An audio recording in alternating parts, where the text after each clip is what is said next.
toujours solo là.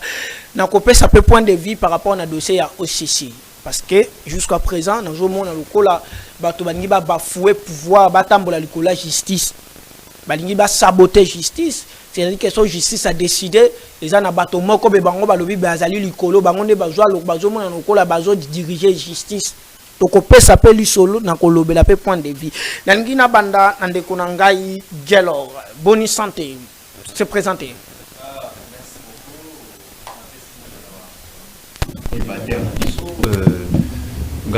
C'est moi c'est Gelor qui va parti au pouvoir IDPS. Parti au pouvoir IDPS. Naye awa mwana mboka. Boni ndeko Cedric. Mbote ndeko Dieu merci. Mbote pa ba ko débattre na ngai. Mbote na balabala toujours difficulté makasi balabala bali ko souffrir. Ba mama ya mapa ko yana tongo ko pesa rapport ko loba bandeko ba tumbaka kuanga batumbaka posona dendo babotoli bango marché donc lipa ya kotambola te batu nyonso bakimi na kuanga na posona dendo na balabala donc ekomizela mukuse na régime ya monsieur Tshisekedi Tshilombo. Merci beaucoup président ya mouvement opposition nayawa mwana mboka Fabrice tombola miko boni santé boni mboka. Bonjour, merci beaucoup. Santé Ali Malam, pour aller au Pessambote na bakongomani nyonso à travers la République. On va mesana kolanda biso et puis na bako débattre to yali na bango sur place sur ces plateaux. To pesipe mbote na bakonzi ya parti ndeko Gisin Kabuya Tshilomba que nous saluons. Nous saluons toutes les autres autorités du parti basées belé, tout saluer les grands pionniers Félix Médard Kankoumouba et tous les combattants du parti. Merci beaucoup. Merci beaucoup. Mon mboka au cadre de la partie chéria Jean-Marc Kabound. Bonne santé. Merci beaucoup ndeko journalistes pour l'invitation à yo. Santé ça bien. Je profite également de saluer mes co-débatteurs sur le plateau et na pesi bongo ba congolais. Je pense que quand nous passons à la télé pour débattre sur des questions qui nécessitent la gestion de l'État, nous devons entre nous tout les pour permettre bandeko bazolanda pe biso bayeba nini exactement tozali koloba. Voilà un peu c'est ça. Je vais profiter également de lancer un message. Demain samedi 23, nous avons une matinée politique qui sera organisée chez nous dans notre siège du parti à partir de 14h. C'est une matinée qui sera animée par le secrétaire général Maître Tonaï Paleki Antoine. Alors, c'est comme ça que je fais un appel à tous les Congolais de venir parce que le thème s'intitule les signes du fin, les signes des temps de la fin du pouvoir de M. Félix Tshisekedi. Ça se voit déjà. Raison pour laquelle on invite les Congolais de venir écouter quels sont les signes qui se montrent déjà à la fin. Merci beaucoup. D'abord, vague, il y a bateau bazako qui était parti na bino. Et au salam moi le bango moi mingi réseau zaline. C'est là où kolobani ntango mona moi ba communicateur proche ya message Jean-Marc Kabound bazoko kitaka to yebi pete sous ceux qui fin du mois on a na koloma to yebi pete ceux qui moi wana to yebi pete ceux qui yo moko pe ceux qui na c'est non yo lecti na bezani. Bon, Beko, je vais vous dire une chose. Dans chaque parti politique, l'adhésion elle est libre et partir également c'est libre. Alors chacun de nous, quand il fait la politique, a ses ambitions, il sait voir la vision. Nous sommes adhérés derrière la vision des grands esprits, l'honorable Jean-Marc Kabound. Alors nous sommes en train de militer pour la gestion, la bonne gestion et la bonne gouvernance de ces pays. Nous n'estimons pas faire la politique parce que nous manquons, ou soit il faut passer à la télé pour qu'on vous donne un $10. Donc si c'est point, je ne vois pas à mon niveau un cadre du parti Alliance pour les changements, c'est rabaisser un débat pour pouvoir parler de nos camarades qui ont parti parce qu'ils faisaient la politique de leur ventre. Ah, bato balongo sa politique. Donc ça lingala bato balongo ba sa politique. Bato balongo wana bazo sa la politique ya libumu. Eza politique oyo ya tche dialo le ba pesi au moins $10, au moins $20 ndio moni qui vivre. Alors Nous ne sommes pas dans ces cadres-là. Nous sommes là en tant que des cadres pour la gestion de ces pays dans les avenirs. Merci beaucoup. Nazaka kana vidéo na kolobela mona lobela moi moke makambo ya match après to pantana to côté na biso actualité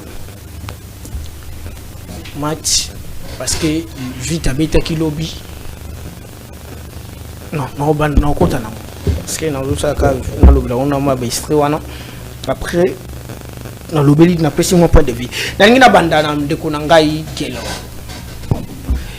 bloc ezali devant bino position ba sali bloc C64 balobi bazali prêt ba contredire ba telema pour que bon empêcher bino bo toucher constitution te et chef de l'état Félix Antoine Tshisekedi a sala mandat na 2023-28 atika pouvoir na ndenge moko ya kimia bloc wana ezali boso na bino yo opposition zo bangisa bino lectini nozo sala.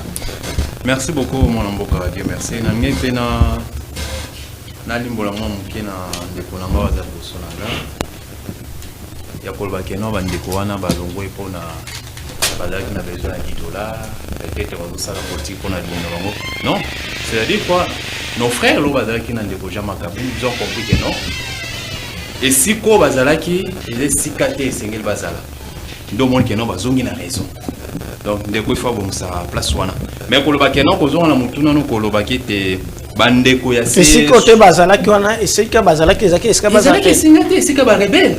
Oh, jamais Kabunya comme Kabel. Mais nos frères, on va rejoindre Bissot. Ils ont témoigné, ils ont des preuves palpables. C'est tout à fait normal. Entre autres. Entre autres, Balobiwana. Dénonciation Basaliwana. C'est tout à fait normal. De quoi bon c'est Sikawana. Maintenant pour la raison on a moutuna no lobi que non, bah des connexions il y a ces 64 là. Bon, c'est tout à fait normal. C'est tout à fait normal, nous avons une opposition. C'est tout à fait normal, ils ont libre de penser, ils ont libre de dire, ils sont libres. Mais, bon, on va dire que non, bazo l'article 164, mais bazo combattre Ndeko Félix, Oyaza Eli, na peuple congolais, tout bazo combattre, bandeko baza na ngambu ya rébellion. Faut pas symbole biso, ba yebisa biso, bazo combattre banane. Ndeko baza na retourner mutuna wana. Article 64. Ils ont le bakeno, ils ont empêché mon pouvoir na force. Mais vrai faut que ça là qu'on changer constitution, donc on a coupé sa président troisième mandat, ils allaient au pouvoir na force. Dans un processus d'abord il y a mandat. Président Félix n'a pas 6 mandats n'était. Les mandats est en cours. Mais bon ouais bazo bakeno bazo télé la article 64.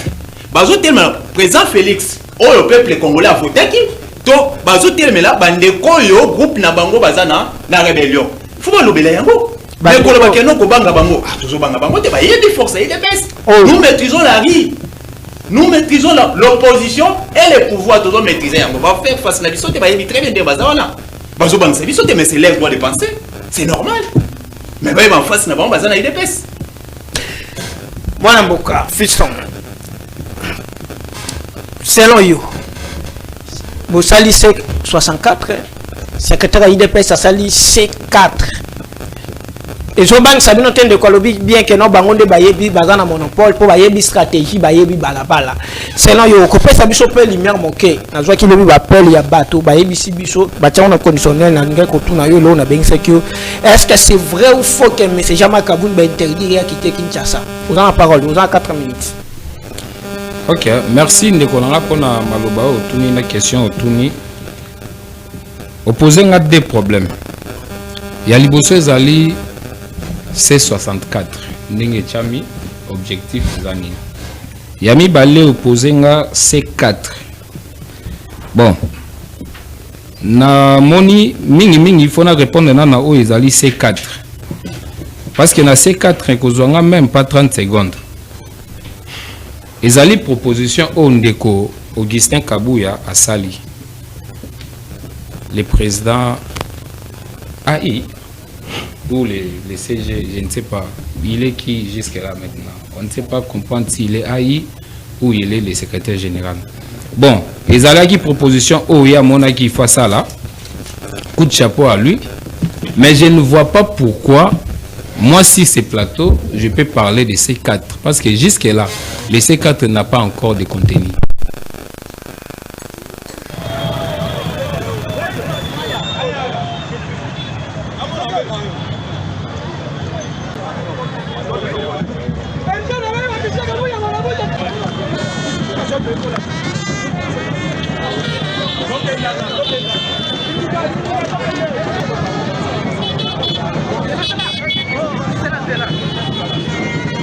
Kanga photo tokende. Okangi olongwe. Osa la vidéo à combien de minutes?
Merci beaucoup. Vous avez la parole. Par rapport à la question, C4 et C64, vous avez la parole. 4 minutes.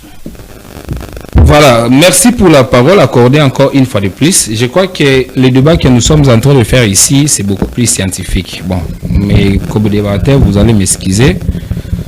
Je m'avais directement à répondre au Italie C4.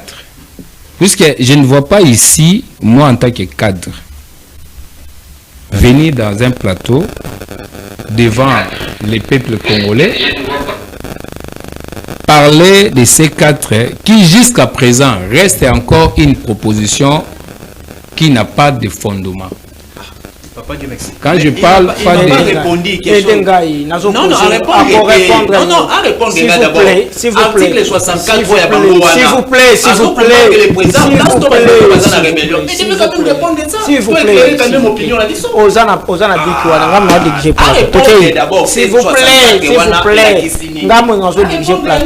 plaît.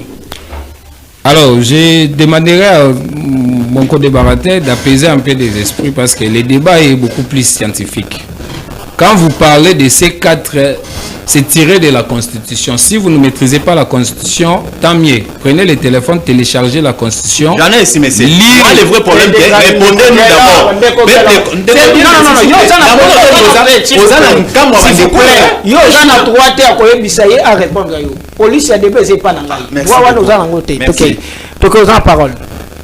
Alors, c'est comme ça que je demande encore une fois de plus à mon ami, s'il y a de l'eau, vous pouvez lui donner pour qu'il se pèse un petit peu. Alors, je vois, Namoni Awa, fondement à ces 4, ils en ont noté. Parce que c'est une proposition. Une proposition, ils ont le projet, ils ont préparé en gros. Mais ce n'est pas encore officiel. Je ne vois pas pourquoi à mon niveau, un cadre que je suis, parler de ces 4 ici sur la télé, serait de manquer de respect à la population congolaise. Parce que nous ne savons même pas l'objectif de ces 4. Tout éviter, contenu, objectif, contenu, et le pourquoi. Et puis finalité, c'est pour quel temps, quelle durée. Donc je ne sais pas comprendre ça, ces 4. Mais je vois que c'est une position faite par M. Kabouya. Je salue également la proposition qui est venu de M.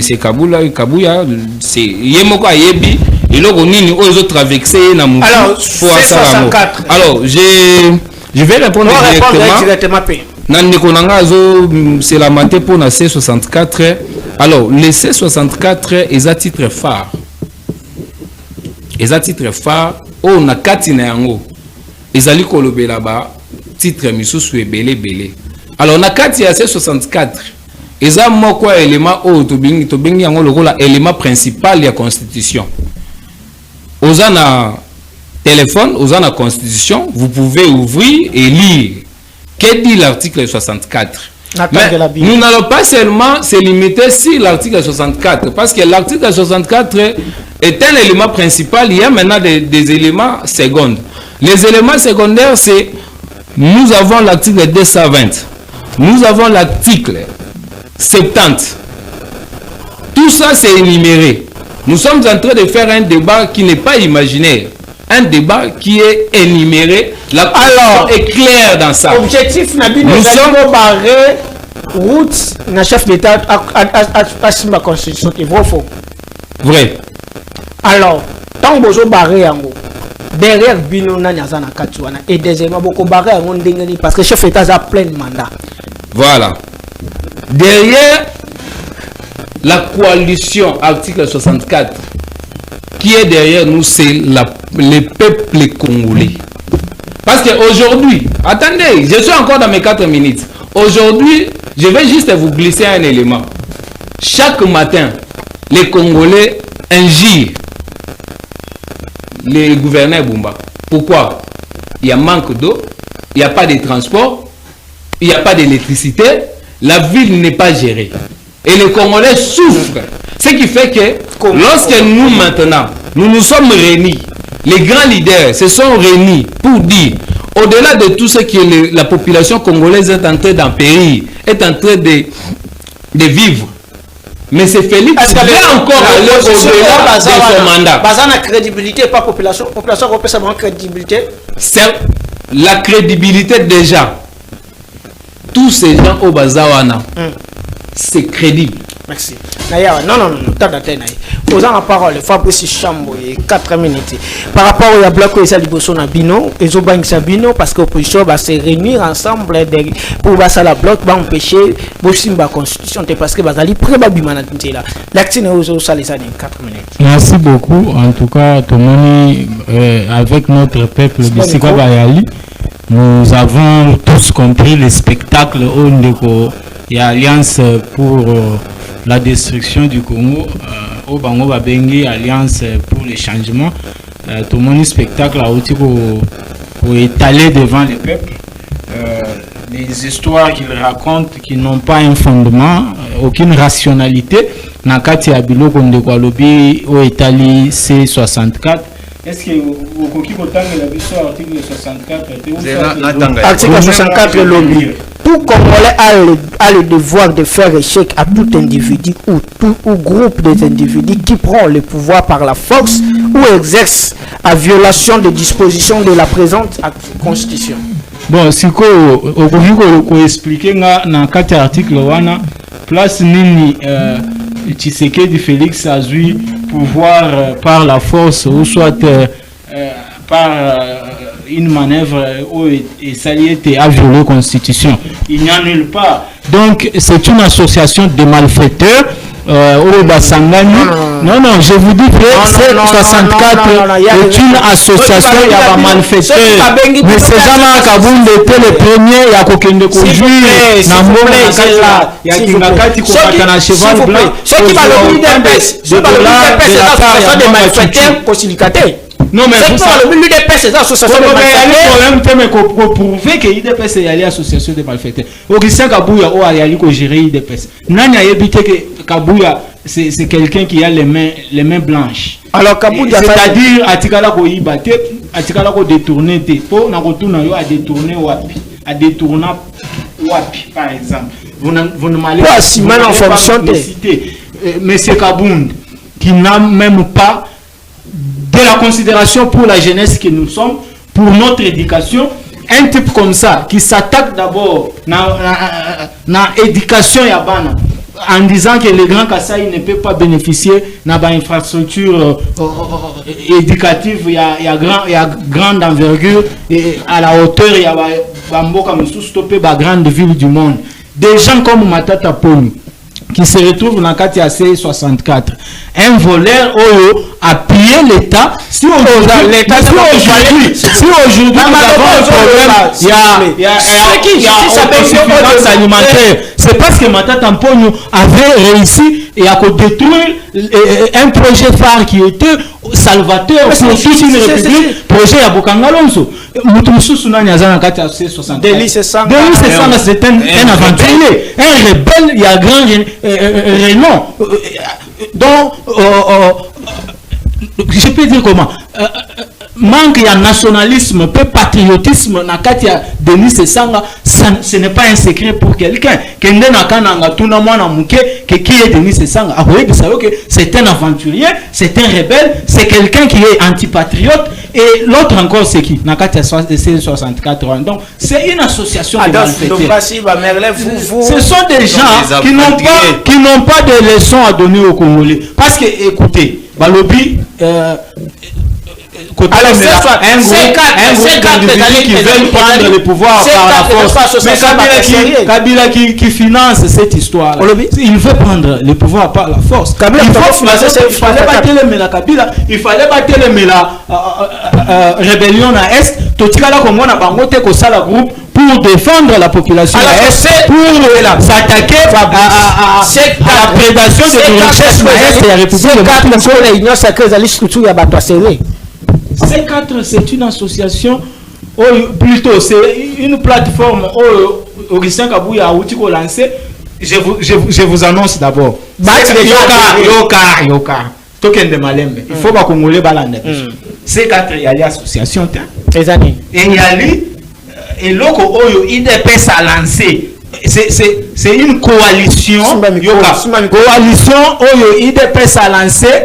L'IDPS est chapeauté par Augustin Kabouya. Moi, je fais partie de l'IDPS. Et allez, alors on a dit qu'il y a l'IDPS qui lancé pour soutenir les changements à la Constitution. Si d'autres Congolais, c'est pas rejoindre Bissot. Mais tu crées un on a bangoté. Tu crées ces cadres n'a pas dit. Mais n'a pas sous nous sur Bakoya. C'est un Congolais à côté de ces cadres. Mais pour ça, ces cadres, Bissot Tokenda Kosenga avant les abati. Soutien a été pour Bissot Mona grand mobilisateur. Association C64 les a aventuré. Bat salissé 64. Bat il y a C4 Bat il y a série. Bat il y a fondateur il y a C4. C4 est fondamé quand on a Augustin Kabouya na ba biso yo neto créer C4. Na ya membre de l'UDPS. Donc Bat il représente un Congolais le la yo pe okoki ko ya na C4. Ngai tengaza journaliste. Yo to yamba yo biso to yamba mutu nyonso. Merci beaucoup. Moi, C4, C64. Les années 80. Merci beaucoup, Ndeko Dieu, merci. Je pense que le débat qui au salaire à la hauteur, que tout ça, le débat coïncide sur le plateau. Ndeko Fabrice, na frère nanga IDPS, bazara un peu na courtoisie à benga tabatu. Est-ce que yo penane zaboui? Soit to lobby mutumo IDPS ou mutumo na nyo sakaza rebelle, biso to bima. Mais mon cher. Ah non, s'il vous plaît. Bisoto Obima a insulté Batou sans toutefois au talatana sima parce que bazan pouvoir. Denis Sanga rebelle, Jama Kabunda sur la rebelle. Donc Batou nyonso bazan C64 bazan ba rebelle. Dans le comportement Batou au yela biso ba plateau. Et puis aux autres kango ezo leka, c'est pas normal, c'est inacceptable. Pourquoi les deux jeunes gens ici, ou bien Batouaï des pèses, basant na courtoisie devant Batou. Mais tant que le lobby C64 se conformant à l'article 64 de notre constitution, et le grand problème est l'interprétation à texte.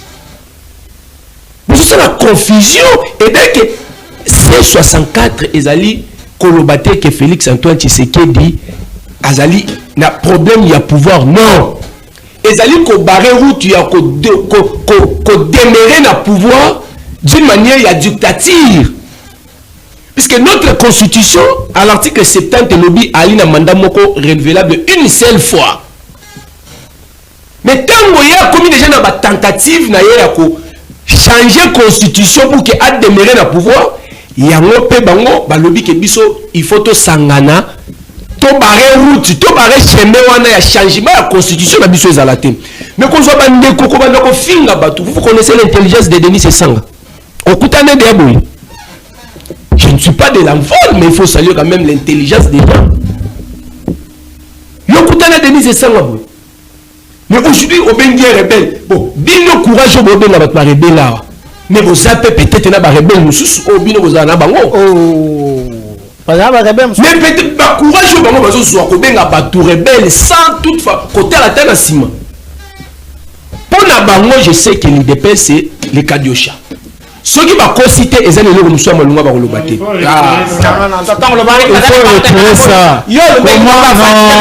non mais c'est ça na nani ayebite que c'est ça na li rebelle on n'a pas menti aux endroits merci bazata na courtoisie mbala sima tango bazona ba itandoke il faut perdre bango ta déontologie ko loba maloba auto ko loba puisque misika tozali awa bazali ko landa biso partout. Mais quand il y a balé, quand il y a canal lukuta, je sais que pour vous, pour vivre, il faut que vous ayez un combat pour finir on les a domaines. Bino. Bon, il y a un élément preuve, bino C64, bino na C4. Soubassement lini au bino boye na ngolobi que non, biso tozo changer C4 et ça pour soutenir changement de la constitution. C64 le biso toza pour non ya changement de la constitution. Bino C4 boza sérieux, C64 ba komi miyibi ba komi ba rebelle. C'est ça la dictature. Ces gens ici veulent que tout le monde dit Félix Antoine Tshisekedi aza béton.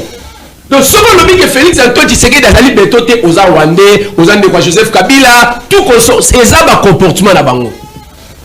Mais les lots na itando ikiawa baza capable comme menacer biso yo moko uto landa ba vidéo partout ndenge makamozoleka.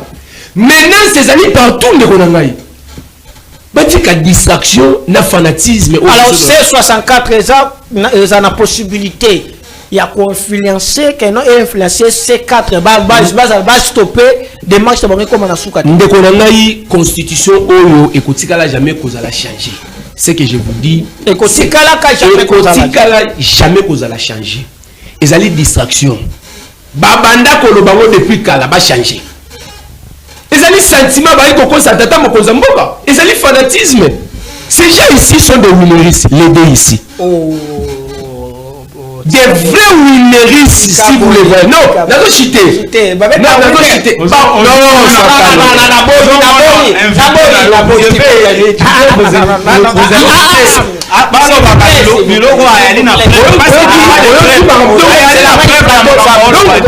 les deux jeunes gens ici sont des vrais winneristes. Mais tant qu'on a besoin de il faut pas aller.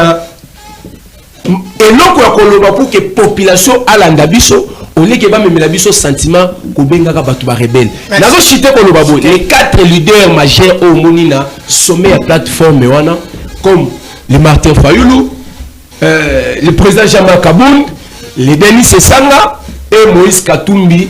Bazali batu o ba congolais de très bonne qualité baye pour que basunga population bali ko souffrir. Les leaders kuna bazali ba congolais ya très bonne qualité. Moi na mboka gelo. Soki tolobi bino boye na C4 bolobi bozali pour changement de constitution. Bon bazali na C64 bazali non changement de constitution.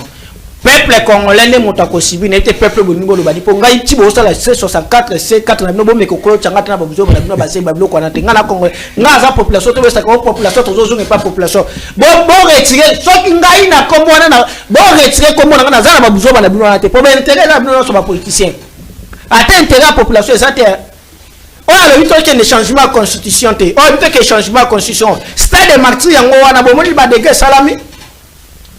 Bato bazo diriger le football les ali ba politiciens na bazaki na majorité na bo bazana na pouvoir lelo ali bo ça biso 14 n'est pas peuple congolais na famille na ngai bo me ko tout peuple congolais ceux qui to lobby discours nini obino union sacrée bozana mo d'éléments nini obino union sacrée bozana mo et ils permettre que nos peuple congolais ba accepter des marches de un changement de constitution aux 4 minutes. Merci beaucoup, Ndeko Dieu, merci. Je suis un peu sidéré dans vos propos, Ndeko Nanga Cédric, et ça n'a pas passé. Est-ce que Kobenga Moutou, tout qu'on rappelle Moutou, Aza rebelle, c'est une injure? C'est vraiment une injure. On a rappelé Moutou, il est presque Aza rebelle. Qui ne sait pas que non, c'est ça Ngazala qui est na rébellion? Nana est bien côté. Nana habite que non c'est Sanga Azalaki na rébellion. Colonel c'est Sanga. Nana bien côté. Yango latissé chapeau. Non, Golat sa chapeau très histoire. Parce que au-delà de tout ce que nous sommes en train de faire, chers frères, vous devez savoir que non, nous avons une histoire là rencontrant nos enfants. Mais si vous parlez de l'histoire, Jean-Pierre Bemba. Vous allez dire l'histoire de Jean-Pierre, s'il vous plaît. Ndeko Cédric. Ndeko Cédric. Il parle de l'histoire, mais si on doit revenir à l'histoire, les gens, Ndeko Jean-Pierre Bemba, vous avez confié la responsabilité pour gérer le transport au Congolais. Il fait qui? Si vous posez en parole. Bahati azara pe parmi ba monde qui va agiter. OK. Est-ce que vous rappelez Moutou nos allez qui rebelle? Est-ce que ça les somme c'est l'histoire. Mais bango surtout non. S'il vous plaît Ndeko Nanga. Est-ce que tu peux rappeler à Jean-Pierre Bemba aujourd'hui que Jean-Pierre Bemba tu fis s'il vous plaît rebelle? Tu peux rappeler ça ici maintenant là. Zélanan. Tant d'atteindre OK. Na ebi que non ils a vendredi na ngana tika yoza bokoma ka OK na protéger Ndeko Dieu merci ozomona te bande ko balbaki na vande kimia na protéger baza jité pourquoi montuna makase ezaboye C64 pour ba on ba sali wana nazo na C4 C64 ba on ba sali wana natangela ba peut-être bazomona on demande ba avancer article 64 de la Constitution. Tout Congolais a le devoir de faire échec à tout individu ou groupe d'individus qui prend le pouvoir par la force ou qui exerce en violation des dispositions de la présente Constitution. Bon, Baïb Sangaï. Entre Ndeko Félix, présent en place, Moukontombolo, Nandeko Nanga, où il y a une rébellion, Nana zone n'a pouvoir, Namakasi. Nana évite que notre tête est colo, à zone de chefs sur quoi, Zalaki Eli. Nana est bien côté. Maintenant, entre les deux, biso ba y pouvoir, na bandeko baza na rébellion. Banal bazone nga bazwa pouvoir na makasi. Bozo combattre banane. Ba pesa nga réponse. Atika lo pesa réponse te mon lamboka oy. Ndeko nga Fabrice. Atika lo pesa réponse te. Ndeko fiston. Atika lo pesa réponse te. Bazandi nga moko lelo so bandoko balongwe o ba longwe kule pana ba on a H. Il sait pourquoi balongwe. Baza ba filito balobi. Est-ce que ça va être un c'est 64 on a besoin de sanani. Message ni beaucoup pesa. Message au biso dozo lancer na C4. C4. Papa, bitumbo mokonza mboka zo bunda wa zola la te chaque jour. Non. Il est bourreau. Na la bague na monsieur Zoya. Ni tete Félix c'est quel menabité so biso na bino to vandiawa. Na évité. Mais bande ko bazo kumisa bande ko na ba yao. Ba ozana niveau ni. Nazo la C4. C4, je crois bien, consultation ils ont banda déjà lundi. C'est lundi ici. Consultation ils ont banda déjà. Na siège à partir et pas à moi Namboka Augustin Kabuya, on a zopé Sambo Tebele. C4 laxinine. Tozana 4 zones linguistiques. Tozana lingalaphone, tozana kikongophone, tozana swahiliphone, tozana chilubaphone. 4 espaces wana. Depuis ce bagène les autres ont porté garant. En passant d'abord, on a salué d'abord présent Aristote. Bandekoyo. Non, ce sont des jeunes. Ce sont des jeunes de l'IDPS. Namito Tomato Gendelabon déjà qui quittent. Bazan Anzela déjà qui quittent. Pour la sensibilisation, la mobilisation, il y a changement, il y a constitution. Après mission, Nazo Landa. Papa, Nazo rappelé. Des restes mémoire, papa Etienne Sekedi. Alors, qui mokolo IDPS biso to pouvoir constitution to changer yango. Ça ne date pas d'aujourd'hui. C'est pas une question tabou bande ko na faut ba yeba yango. Ça ne date pas d'aujourd'hui. Bango na biso to zalaka na bango. Ba wuti na constitution. Il y a plusieurs articles on doit changer mais c'est s'il vous plaît. S'il vous plaît monsieur. Nous avons l'article 58 c'est to changer toi l'article 10. L'article c'est belé. Et c'est belé to changer. Ndeko na ngai fiston. Boza la kinya ndeko na ngai. Zalaki d'accord au yebi testament papa était c'est que l'article la bino que non so il beaucoup na pouvoir beaucoup changer constitution le lo on est so ko zo ignorant go bien comment.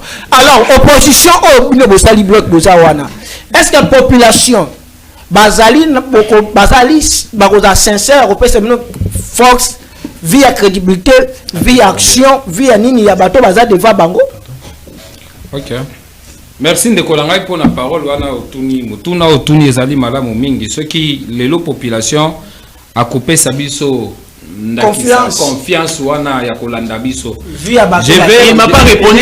Je vais répondre l'article 64 wana bazo combattre pouvoir en place ton de konango aza na rébellion. S'il vous plaît. Ozo ngaza pouvoir na manduki. S'il vous plaît, OK. Je vais aller rapidement pour dire nous avons des éléments qui prouvent ozola kisake population congolaise à Kolanda coalition article 64. Le tout premier élément est un manque de transport.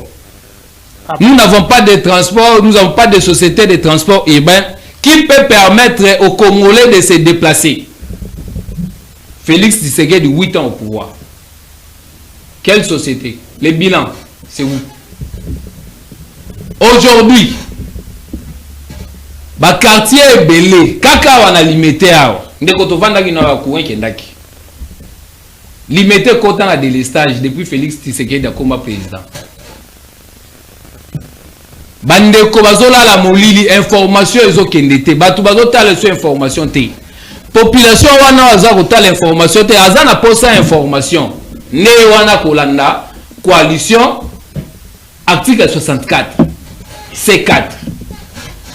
Tokende musika papa. ndeko na bino moko journaliste ça qui moi de tourner na ye alobela ki alakisaki biso na image papa na Kasai bazokende kunda mwana muki akufi po bazanga ki 3000 francs bofuta na hôpital ndeko mutombo azola ki saba image ozola ki sake population il faut alanda coalition article 64 c'est 64 kaka ndenge tovandi awa na Kinshasa awa soki lelo ndeko yo bayebisi yo bima uvandaka na chango na tongo na 10 heures zwa transport okende ville on dépenser combien en tout cas si c'est moindre c'est 20 000 francs parce que olingo zwa transport ya babenda bendate tovandi na yo na Kinshasa tellement na rond-point awa na rond-point na kana boulevard awa ça la 15 minutes au moins 4 transports landani.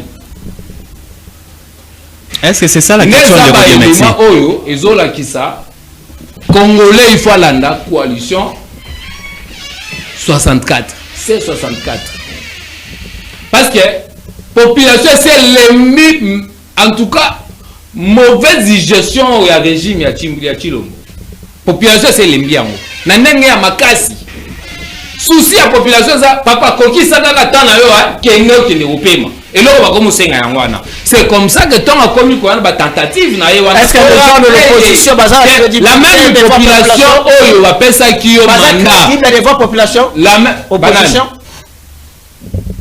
quand vous parlez de la crédibilité mon cher si crédibilité ça qui te mais lelo union sacrée dans trouble de terre ah union sacrée ça trouble oh mais union sacrée ça na trouble bazo bomela biso eloko esali ke moko ya ba élément na bango na okatanga démissionner mais il a démissionné parce qu'il a compris que l'ingérence et la mauvaise gestion persistent encore. OK. Et aujourd'hui, il a pris le courage de démissionner. Mais tout a démissionné, félicité également. La coalition c'est 64.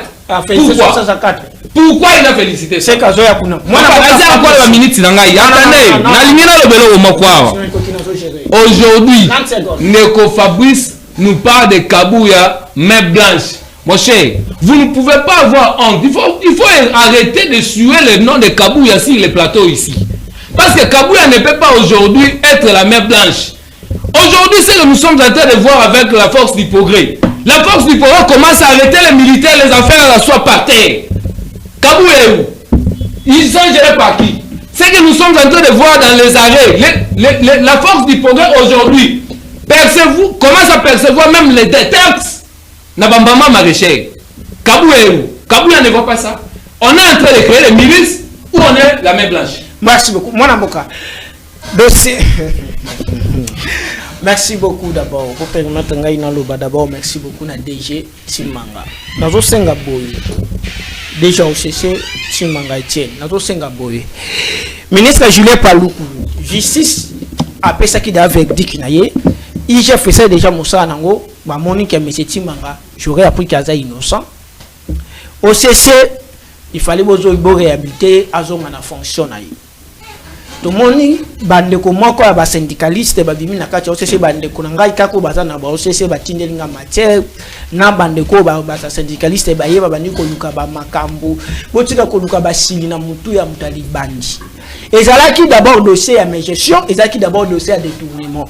Bon senga ki justice bengi sande ko Timanga Etienne Mutombo pour que benga eba yoka ye justice c'est ça la banquette nango justice déjà sali Moussa nango justice déjà basali o bakoy ko sala et là ko etikali ministre na biso Julien Paloukou o notifié a réhabilité fonctionnaire à sala Moussa na ye mais pourquoi bokomi ko luka même na ba syndicaliste nyonso kabali wana déjà yebani botika ko zo OCC na otage OCC sali service ko ezali tellement sensible so ki bo memi yango na lolege botolinga bo memango wana vie humaine de la population ne va pas souffrir.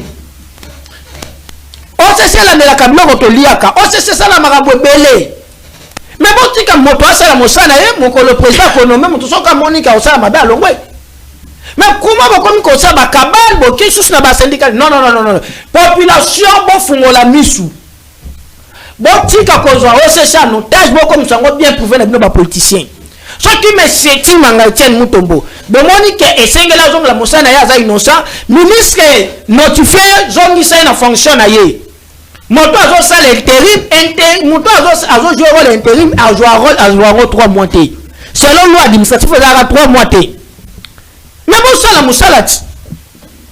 Nga azo senga bo na lobaki na bino na kotia bino mal à l'aise na kolobela dossier oyo jusqu'à ce que to koyeba vérité na kati ya OCC déjà timanga ba suspendaki ba sala banquette justice asali musala na ye et comme pour que ba zone ça ye ba kale bandi bo comme ko luka ba kabal non et c'est là que bon réhabilité azonga musala na ministre remaniement ezo sala ma mokonzi mboka ba tumju tu fa ba longwa Fabrice c'est non yo ce que tu lobby, tu kende na jeu oyo parce que ngapena mela ba na oka ba gaz kala na zo luka ba gaz violet ya pembe wana na oka ngo kala na epte so ba chanza ka guna ngo to gaz ngo tikala kana guwana parce que déjà na bongisi déjà ba mateka pour na zo zo la terrain opposition ba zo préparer match bino po zo préparer terrain population lelo ba opesa crédit ba opesa regard na ba mo pa bino union sacré IDPS selon gestion na bino to ba kota l'opposition. Merci beaucoup. Excusez-moi. Nayoki Ndengo Betili Solo ya OCC. C'est aussi normal. Non surtout au Dikoloba. Ndenge mi peut permettre que intérim l'ex 3 mois. Mais en ce qui me concerne, ngana kosenga na mokonzamboka azwa big naye à corriger ce qu'il faut corriger. En nous donnant de nouveaux animateurs parce que nayali comme on appelle ba cadre ya IDPS baza kuna na kati ya OCC là ça m'engage moi mais na sengi na mokonzi mboka atala vraiment il y a des compétences au sein, il y a des compétences au sein de l'OCC. Premièrement tu sengi réhabilitation parce que plus de 3 mois ce n'est pas normal mais le chef de l'État Azouabik a corrigé biso oyebito senga kaye. Il y a une maman très compétente dans Katia OCC Wana, maman Aimé Pongo, que nous voudrons voir gérer l'entreprise. Alors, mon frère, je commence par là où notre frère Saliba raccordement frauduleux, ayebi même pas biloko ayali koloba sangisi ayeko sala o babenga ka poto. Donc après si ba téléspectateur na biso poto ya mabe makasi na ebité na kocha ngo qualificatif nini bon le terme viendra mais en tout cas il a mélangé du désordre na biloko lobi Augustin Kabouya force du progrès boye je ne comprends plus rien. Est-ce qu'il peut nous apporter les images où il y a mon force du progrès à Bakangi militaire? Je ne sais pas si ces images là existent et si cela est vrai il faut comprendre que ces gens là ne sont pas de la force du progrès. Vous voyez Augustin Kabouya qui connaît bien la loi, un député national de son état, de surcroît sénateur, de surcroît vice-président de l'international socialiste, il y a un monde entier, encore l'homme qui a été élu sénateur, cet homme maîtrise bien la loi, maîtrise bien les droits. Il a même des conseillers en matière juridique et dire que Augustin Kabouya a coquille kotinda un membre ou quelques membres de la force du progrès bakende ko kanga militaire bakende ko percevoir ba taxe na ba wenze po ba memela nani ba memela Kabouya mongo ya ba maman na biso ba yali ko souffrir. Donc vous voyez Augustin Kabouya un pauvre qui a besoin na ba mongo amike ya ba maman ya wenze. Je vous informe que l'état congolais paye Augustin Kabouya yo yebi angote. L'état congolais paye Augustin Kabouya. Il a salaire il a des émoluments en tant que député. Est-ce que vous oubliez que c'est un proche du chef de l'État? Est-ce que ce gars yali nanzala ko kiko senga mokonzamboka teke nazana nzala pesanga mo enveloppe nalia et yali lisum ce qui est à proche ya mokonzamboka et que yali na problème ko kiko senga yete. Donc Augustin Kabouya n'a pas ce temps là ya ko senga na fachi soki. Moi je dis soki. Na répéter que azangi eloko kolia. Et vous les réduisez. Est-ce que vous avez une capacité, une grandeur, une hauteur à Augustin Kabouya? Vous les réduisez à des simples faits. S'il y a des gens qui ont été instrumentalisés pour pas saluer l'image, il y a force du progrès. Est-ce que les autorités à force du progrès, entre autres Ndeko Mousselou, est-ce que pour que Ayebi Sabatouna à force du progrès, Ndeko Kotungi Sabamama maraîchère? Ça, ce sont des affirmations gratuites pour salir l'image et à force du progrès. Ce sont des gens bien instruits. Mais il y a des brebis galeuses. On va infiltrer Bango. On va donner l'image dans Bango. Toujours, il y a C64, une association de malfaiteurs. Association et un malfaiteur local Moïse Katumbi. Quelqu'un qui a écroulé la SNCC. Quelqu'un qui a écoulé la Gécamine au profit de Akuna Matata, entreprise minière na MCK. J'étais au Katanga, mais il fallait voir à l'époque que Katumbi était gouverneur, comment il a malmené les entreprises de l'État. Permettez-moi, mais bon, ça va. Malfaiteur, mon frère. Au lieu de la corbeille nanga, tala, alinéa de article 64, parce que bango batanga alinéa premier. Toujours il y a même article na bango 64. Et le Bible, toute tentative de renversement du régime constitutionnel constitue une infraction imprescriptible contre la nation et l'État. Elle est punie conformément à la loi. Tentative au Basangani na C64 pour na kubundisa Tshisekedi pour bakoyer ce régime. Il risque d'être arrêté parce qu'ils sont hors la loi. Ils sont contre la constitution. Un régime légalement établi, s'ils étaient de vrais leaders, excusez-moi, 30 secondes, s'ils étaient de vrais leaders, parce que c'est ce que ce sont les leaders, il y a des réseaux sociaux, Katumbi, Fayoulou, Sesanga et autres, sont des leaders, il y a des réseaux sociaux. Mais si c'était de vrais leaders, référendum va sensibiliser le peuple pour pas voter contre la nouvelle constitution. C'est ça ce qui est logique et rationnel. Aux parole. Décodé, merci. Namoni, surtout Fabrice, Azomi Kotsana Maï Makasi. Il y a un problème d'interprétation des textes. L'article 64 ou coalition ou plateforme C4 et l'unico renversé pouvoir y en décoter qui dit Chilombote. C'est ça votre compréhension toujours na niveau na ba niveau moko boye ba. To kotika na ba niveau wana te. Ndeko lobi C64 ezali pona Félix Tshisekedi ou bien pona Corneille Nanga. Nous ici on parle pas de Corneille Nanga. Toyebi bango te. C64 ezali plateforme ou ekoki ko barrer route pona ezali pona changement ya constitution. Bozo bakaina biki bokomba. Ezali pona ko renverser pouvoir ya ndeko Tshisekedi te ezali ko barrer route ya changement ya constitution ou ezali illégal conformément article 219 ya constitution na biso. Ndeko na invité to otangisa bino ndenge nini ata to lobby pour comprendre akate. Zwabiki matière ya ofele okoma ovandi. Problème tout ça dans moi ezali non changement ya constitution. Tozali na problème ya ko changer constitution ndete puisque ce qu'on tali article 219 ya constitution na biso.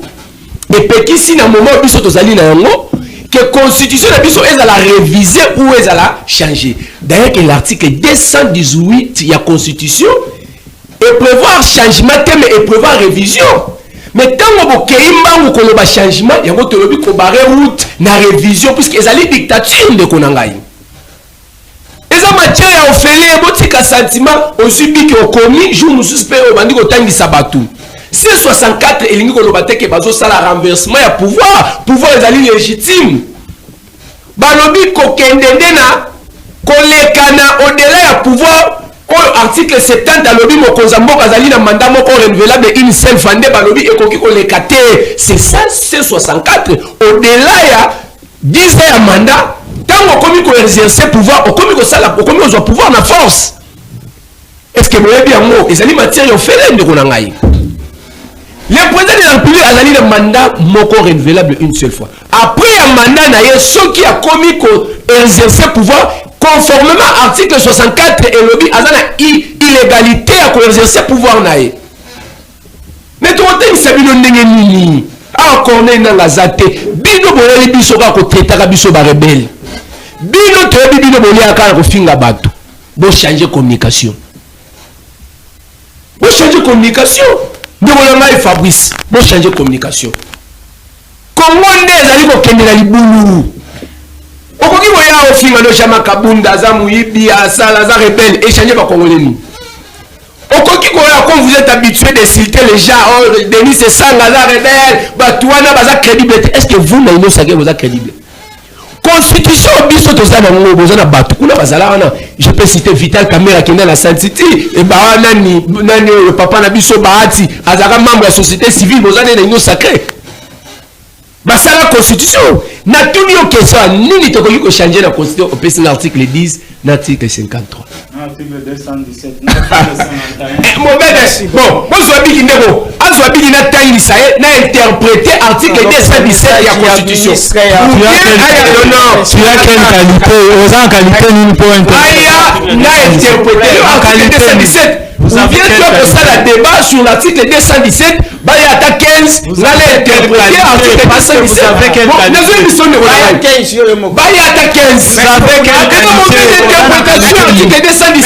Il faut même changer. C'est là qu'il y a 30 secondes. L'article 217 est une mauvaise interprétation. Il y a l'article 217. Il y a 50. N'a interprété l'article 217. Merci beaucoup d'abord. Le ministre Nabiswa Maïdombe. Il y a Didier. Ministre Maïdombe. Nous avons le budget, mais avant tout, nous avons d'abord un dossier à match. Nous avons regretté l'événement Salama qui a match lobby. Ma vidéo est allée, comment on a match, na terrain.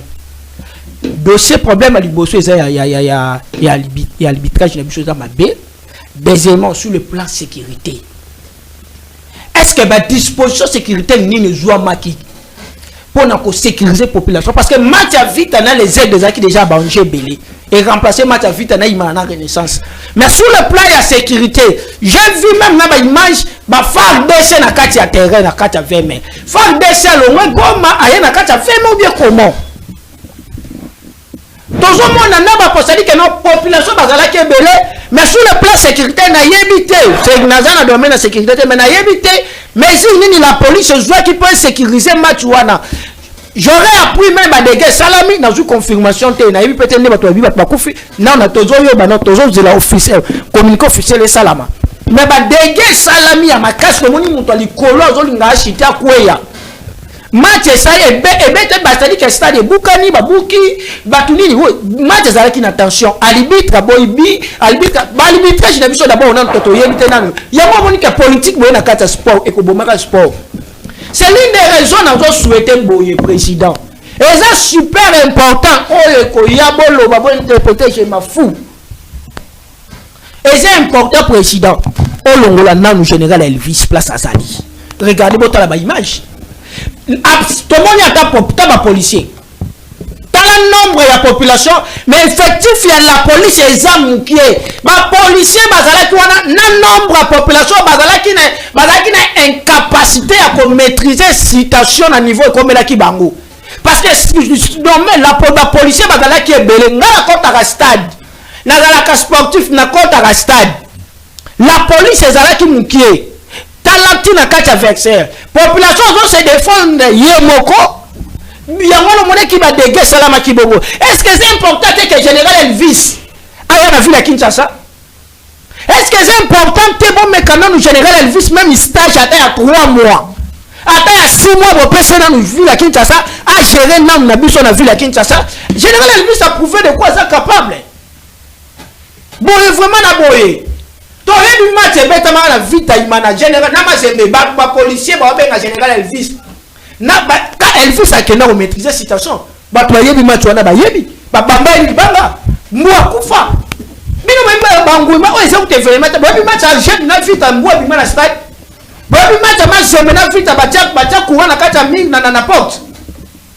S'il vous plaît. Et c'est important. Général Elvis, bon, mais quand on a fait la Kinshasa. Ton mécanisme, ça.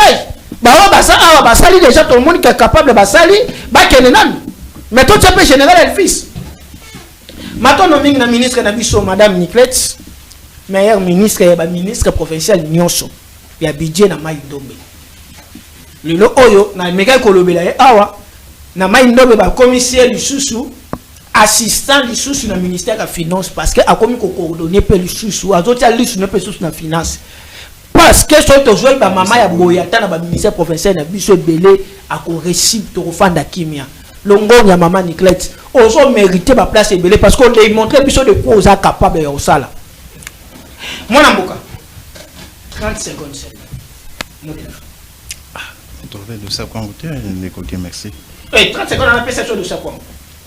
Bon, na recadrer un peu moi ndekonanga Cédric. 30 secondes. Non. S'il vous plaît. Alobé loko. On a l'impossibilité à colober de ça quoi on a 30 secondes comme na suka. Bon, merci beaucoup. Na 5 Non, 30 secondes. Parole est Torozo ngane sous sa lundi ce qui te permettre biso. Na ngina lobela dossier ya Kwango moi muke.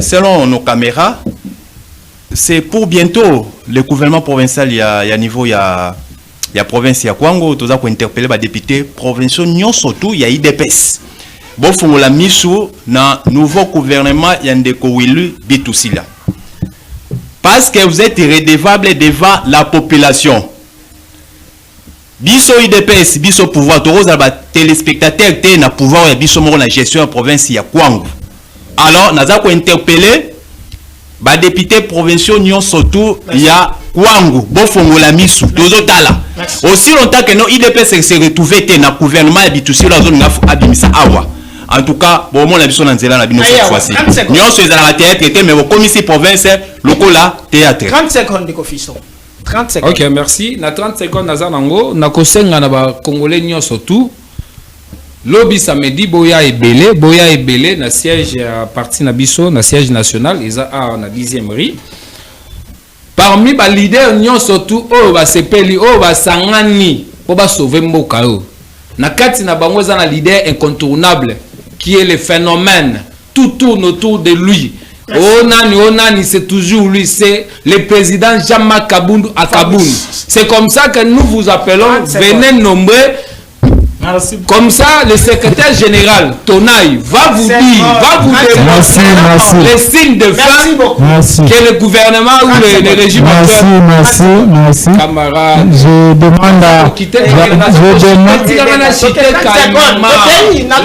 à l'ensemble de notre peuple de soutien total dans C4 impulsé par Augustin Kabouya.